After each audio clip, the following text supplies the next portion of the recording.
speech. Let's go through it one by one.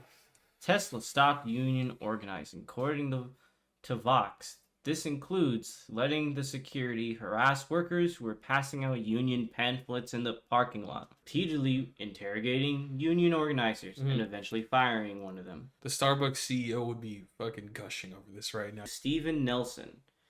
He wasn't sent by ambulance to the ER after sustaining a back injury. His Tesla's can't notice a $3.5 million plane in the way, so it creates a crazy amount of private property damage, and that person is sort of fucked. So here's something I'm going to say. Just so you guys know why it's probably not a good idea that he is now in control of what might be the largest social media platform on planet fucking Earth.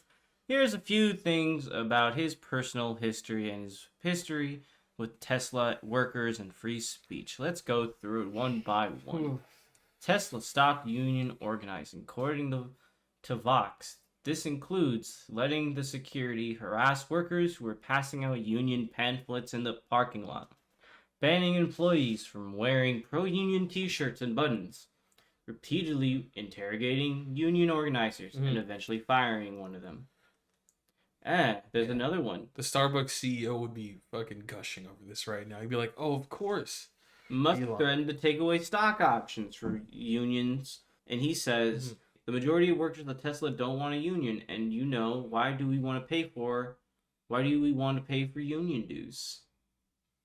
You're basically saying that if you join the union, we'll stop giving you stocks. Oh yeah, here's the tweet.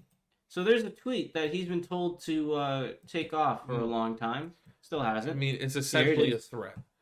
Because you can still give them stocks if they join a union, but you're saying if you don't join the union, then we'll just basically cut a bit of your pay. Free speech warrior Elon Musk threatened all his workers that, well, yeah, you could, but, just take away your stock options. Kind of sucks, huh? Maybe you should think about it. Think about it real hard.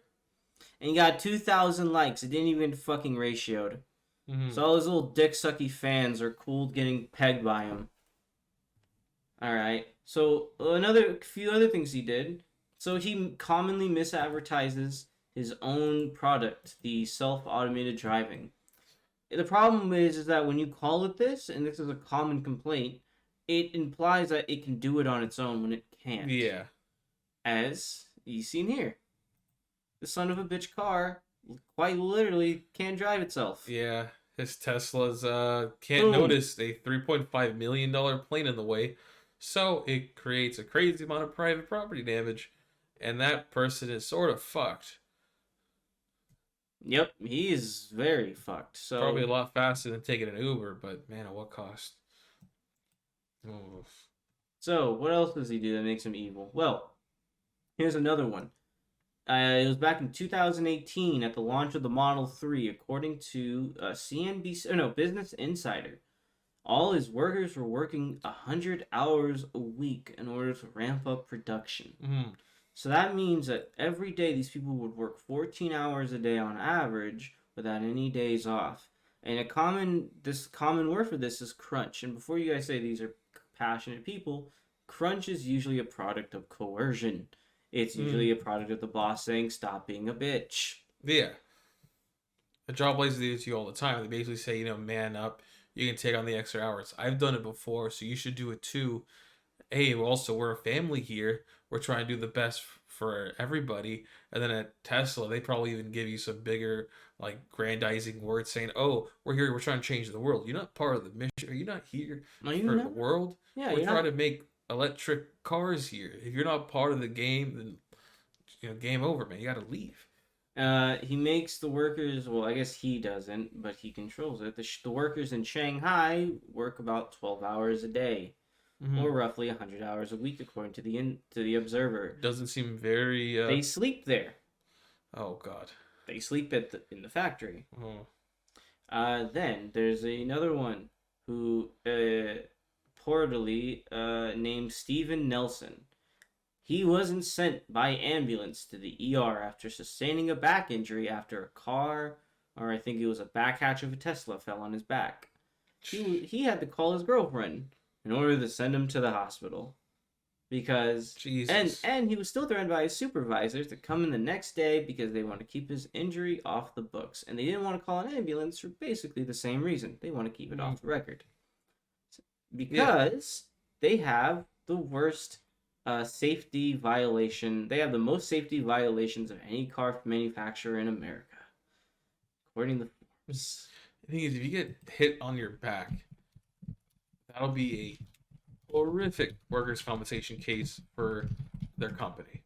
They already know that if you get hit in the back, you'll be paid basically every year of your life because you can sustain chronic back pains for the rest of your life. You can end up getting nerve damage.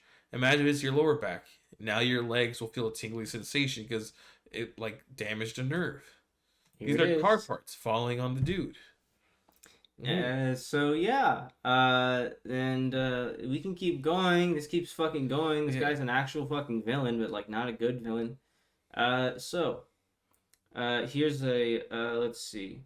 So there's another one. They're racist to a worker named Owen Diaz. They said a bunch of things to him. They called him the N-word. They said go back to Africa. Some employees drew racist and derogatory pictures, and apparently this happened a few times. And at least according to him, they actually had to pay out to him. They confirmed $137 million over a claim that he was subjected to racial discrimination, at least according to the NPR. Another thing.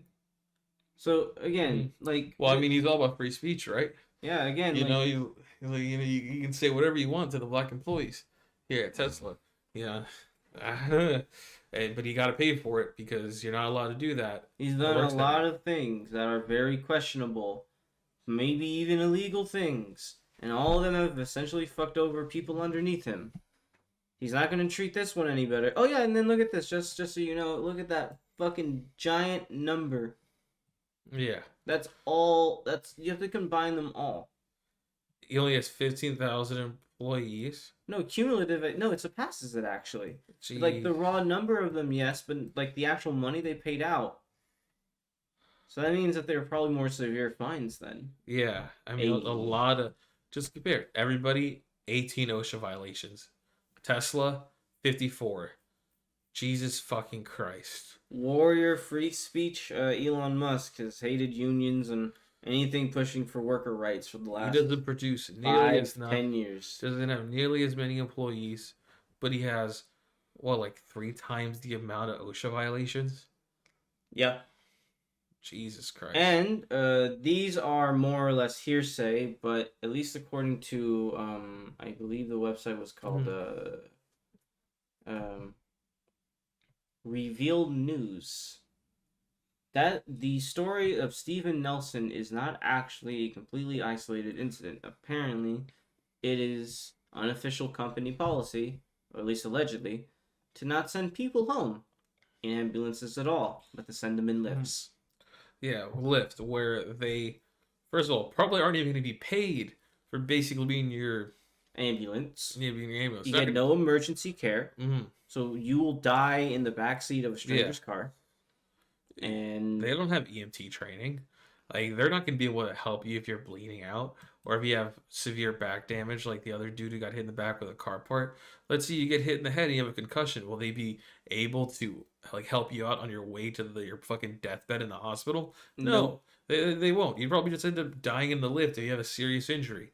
All because they want to save money at your expense. Yay, he controls Twitter. He'll make it free. The fucked up thing is the Lyft driver is probably making below minimum wage. He's not even going to be paid extra for carrying your dying body to the hospital. Like, the company's paying for it too. They're not going to pay for a good lift for you to die in. They're going to pay for the cheapest one they can get away with. So they're gonna get the economy lift. You know what? I bet you still have to pay a copay. I bet there's probably somewhere like to match them on the fucking lift ride. And like there's probably deductible. Another way you still end up paying money because they carried your ass in the lift. Like, Jesus Christ. But he will make it. He will purify Twitter like he purified his hairline. You know. I like how he has a little goatee because he can't grow hair. Well, that's just cheap. Look at that proud beard. You got a beard right there. Look at that beard. No underbeard. No? Oh god. I mean, its testosterone's just probably low. Low testosterone. Mm-hmm. Okay.